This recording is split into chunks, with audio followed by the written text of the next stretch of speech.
Bro, some TV episodes cost more to make than your entire neighborhood. I'm talking about shows with dragons, billion-dollar budgets, exploding castles, and sometimes zero cultural impact. Welcome to the top 5 most expensive TV series of all time, and the cheaper underdogs that mopped the floor with them. So listen up, homies. Place 5, House of the Dragon, $21.7 million per episode. You remember the fire, the betrayal, the dragons, so many dragons. HBO dropped over $200 million on season 1 alone. That's 10 episodes of political drama, medieval wigs, and enough CGI fire to toast a continent. But hey, this one actually worked. It pulled 10 million viewers on launch, won back the Game of Thrones crowd, and didn't end with a Starbucks cup on a throne. A rare win in the expensive show playbook.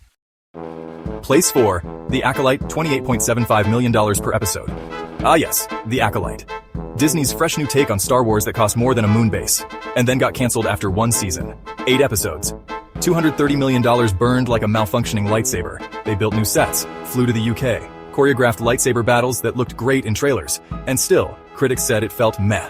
You could have funded 5 indie sci-fi series. Instead, we got forgettable Jedi drama. Place 3, Stranger Things, $30 million per episode. By season 4, Stranger Things had gone from adorable kids and Demogorgons to a full-blown 80s action blockbuster. Each episode cost more than a small Marvel film, $270 million total, thanks to stars like Millie Bobby Brown, next-level CGI, and 1980s nostalgia dialed up to 11. But guess what? It worked. 1.4 billion hours watched in 28 days. A monster hit in every sense. Expensive? Yes, but at least this time it paid off. Place 2, Citadel, $50 million per episode. Remember Citadel? No? That's okay. Neither does anyone else. Amazon poured $300 million into this spy thriller, promising the next big global franchise. They even planned spin-offs for India, Mexico, Italy. And then, nothing. Reshoots, walkouts, creative disasters. Critics called it generic. Viewers called it forgettable. This wasn't TV. It was a very expensive lesson in how not to build a franchise. Before we hit number 1, let's talk underdogs, because sometimes small budgets build giants. Squid Game cost just $2.4 million per episode and turned into a $900 million monster. A few tracksuits, some colored shapes, and boom, global domination. Friends wrapped up in 2004 with $10 million per episode, mostly to keep the cast caffeinated. And yet it still makes $1 billion per year in licensing, a sitcom about nothing. That became everything.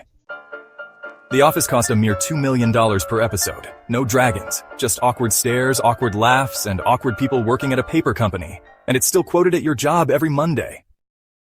Breaking Bad ran for 5 seasons at an average of $3 million per episode, adjusted to $4,500,000 today. That's chump change next to Citadel's $50 million. Yet it gave us one of the greatest dramas of all time. Meth labs, desert standoffs, 16 Emmys. Walter White built an empire on a teacher's salary. Pen 15? Less than $1 million an episode, and it still hit harder than a CGI dragon. Braces, awkward puberty, butterfly clips, and more emotional resonance than a lightsaber duel. So yeah, turns out you don't need $500 million to make a masterpiece. You just need a story that slaps. Place 1, The Rings of Power, $58,100,000 per episode. Amazon's crown jewel, or crown disaster. You decide. $465 million for 8 episodes in season 1, that's nearly $60 million per episode. And let's not forget, $250 million was just for the rights. Jeff Bezos personally negotiated this deal like it was the One Ring. It had stunning visuals, sweeping landscapes, and armor that probably cost more than your car. But the verdict? It's fine. Season 1 had 25 million views in 24 hours. But lukewarm reviews. Season 2 improved, slightly. But for $1 billion committed over 5 seasons, fans expected more than May. Turns out you can build Middle-earth brick by brick, but you still need a story people care about. So what did we learn? Just because a show costs more than a spaceship doesn't mean it'll soar. Stranger Things justified its price. House of the Dragon earned its throne. Citadel and Acolyte? Oof. And Rings of Power? Well, it looked expensive. But the real winners? The shows with heart, not hype. So next time you hear a series cost $50 million an episode, ask one thing. Did it actually deliver? Because no one remembers your budget. They remember your story. Smash the like button, subscribe to 3x3 Finance, and comment your favorite overhyped flop or budget banger below. Because sometimes the cheapest laughs last the longest. See you in the next episode.